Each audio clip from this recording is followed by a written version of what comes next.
Section 2.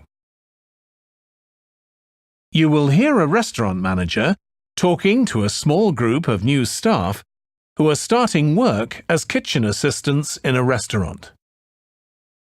First, you have some time to look at questions 11 to 16.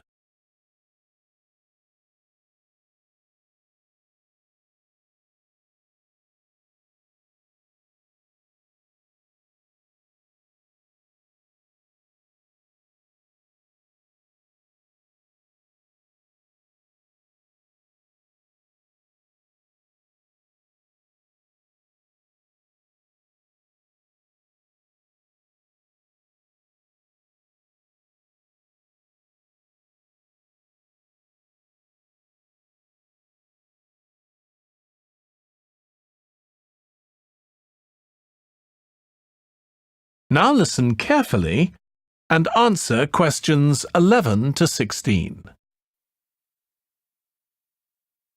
Good morning, everyone. My name's Joy Parkins and I'm the restaurant manager. And I understand that none of you have had any previous experience as kitchen assistants. Well, you might be feeling a bit nervous now, but most of our kitchen assistants say they enjoy the work. OK, they might get shouted at sometimes, but it's nothing personal. And they're pleased that they have so many different things to do, which means they never get bored.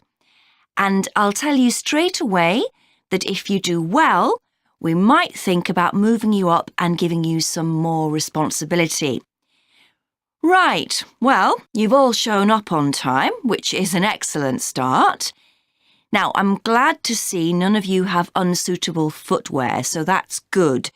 You need to be careful as the floors can get very wet and slippery. Those of you with long hair have got it well out of the way, but some of you'll need to remove your rings and bracelets. Just put them somewhere safer today, and remember to leave them at home tomorrow, as they can be a safety hazard. Now, it's going to be a busy day for you all today. We don't have any tables free for this evening and only a few for lunch. Fortunately, we've got our head chef back. He was away on holiday all last week, which meant the other chefs had extra work. Now, I'll tell you a bit more about the job in a minute, but first, some general regulations. For all of you, whatever your age, there's some equipment you mustn't use until you've been properly trained. Like the waste disposal system, for example, for health and safety reasons. Then I think there are 2 of you here who are under 18. That's Emma and Jake, isn't it? Right, so for you 2, the meat slicer is out of bounds. And of course, none of you are allowed to use the electric mixer until you've been shown how it works. Now, you may have heard that this can be a stressful job, and I have to say that can be true. You'll be working an 8-hour day for the first week, though you'll have the chance to do overtime after that as well if you want to. But however long the hours are, you'll get a break in the middle. What you will find is that you're on your feet all day long, lifting and carrying. So, if you're not fit now, you soon will be. You'll find you don't have much chance to take it easy. When someone tells you to do something, you need to do it straight away.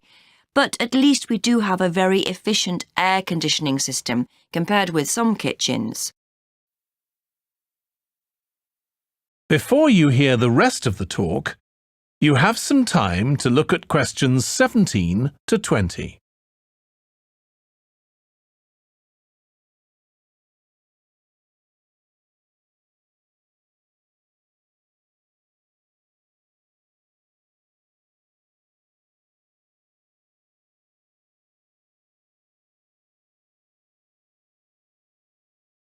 Now listen and answer questions 17 to 20. Now, let me tell you about some of the people you need to know.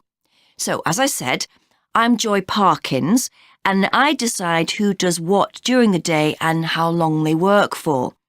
I'll be trying to get you to work with as many different people in the kitchen as possible, so that you learn while you're on the job. One person whose name you must remember is David Field. If you injure yourself at all, even if it's really minor, you must report to him and he'll make sure the incident is recorded and you get the appropriate treatment. He's trained to give basic treatment to staff himself, or he'll send you off somewhere else if necessary. Then there's Dexter Wills. He's the person you need to see if you smash a plate or something like that.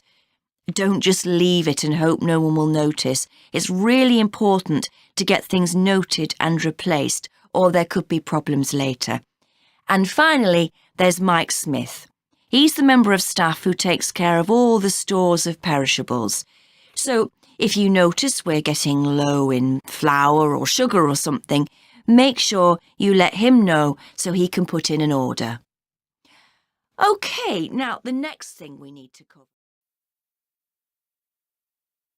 That is the end of section 2.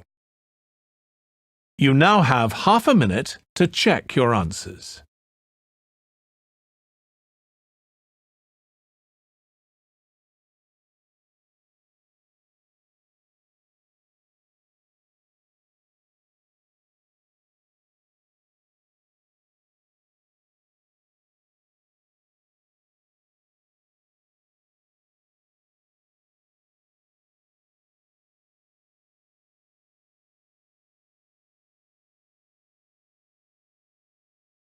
Now turn to section 3.